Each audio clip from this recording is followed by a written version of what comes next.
sometimes the most powerful spiritual messages come in poetry. And here's something from the book of Isaiah that I want to suggest to you is more ancient than that. Comes from a more ancient source. Do with that as you like. But nonetheless, enjoy the poetry of this, and then let's consider the profound message. For my thoughts are not your thoughts, neither are your ways my ways, saith the Lord. For as the heavens are higher than the earth, so are my ways higher than your ways, and my thoughts than your thoughts. For as the rain cometh down and the snow from heaven, and returneth not thither, but watereth the earth, and make it bring forth and bud, that it may give seed to the sower, and bread to the eater, so shall my word be that goeth forth out of my mouth. It shall not return unto me void, but it shall accomplish that which I please, and it shall prosper in the thing whereto I sent it. For ye shall go out with joy, and be led forth with peace. The mountains and the hills shall break forth before you into singing, and all the trees of the field shall clap their hands. Instead of the thorn shall come up the fir tree, and instead of the brier shall come up the myrtle tree. And it shall be to the Lord for a name, for an everlasting sign that shall not be cut off. Here we have, in this most glowing, poetic way, the law of karma clearly outlined. Yes, the law of cause and effect, and a depiction of the toroidal flow, if I could say the word, of creation.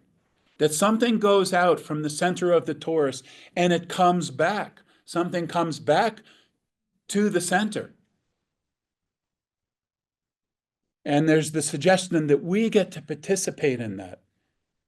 We get to know, to put it biblically, the ways of the Lord, meaning we get to participate in that expression from the center of the torus that goes out.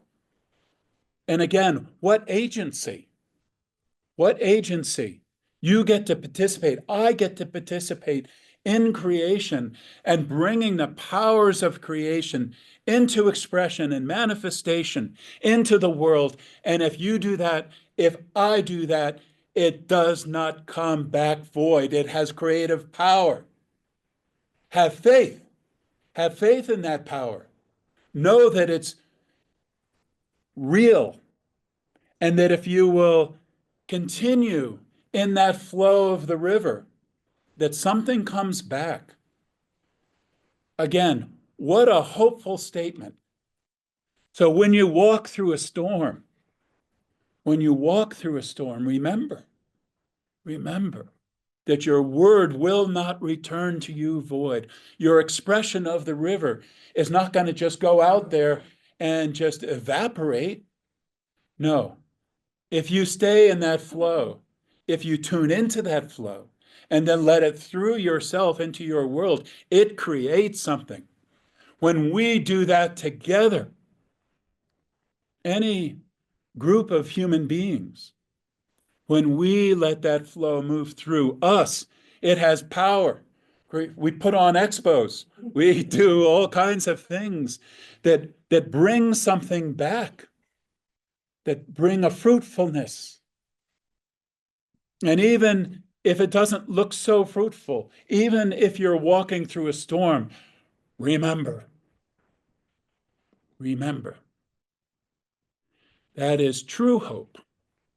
There's a lot of false hope in the world, a lot of hope and belief and faith placed on things that don't deserve it. But there is something that instills true hope.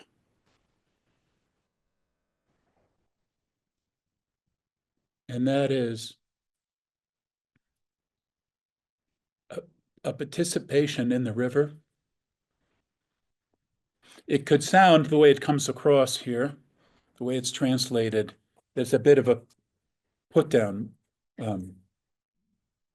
My thoughts are not your thoughts, neither are your ways my ways.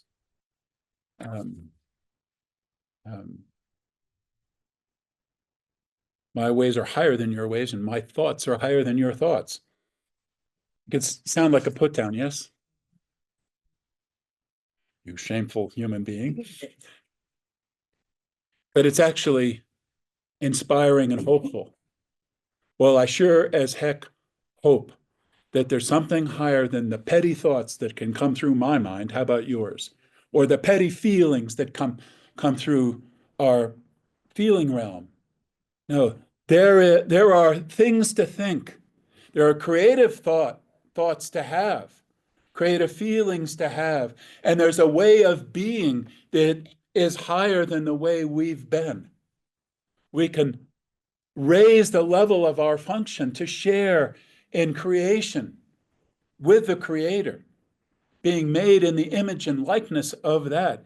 We are co-creators. We participate in creation with the Creator of all, with all creatorship in the cosmos. There is a higher way to function. And in that higher way, there's hope. There's true hope because there's creativity. There's creative fire, creative juice, creative power. And the power of creation is meant to operate right here in our sphere as human beings, through our culture and consciousness, through our ways, through our thoughts, our feelings, and through what we do.